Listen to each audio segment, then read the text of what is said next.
in 1945, when the war ended, being refugees, they packed us back on a train and they sent us back to Poland.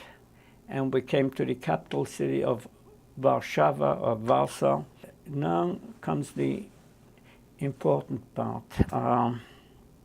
The officials, or whoever ran that place, did not like the Jewish people, and they called us Žid, and they would throw stones, and it was really not a welcoming place.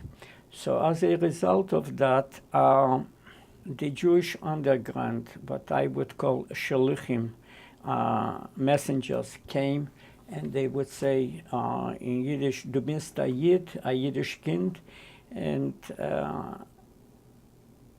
of course I started to talk Yiddish to them, and I said, yeah. So they stole me away from the official gathering.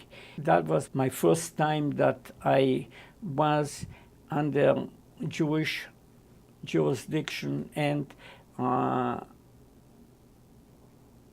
was back a Yiddish kind.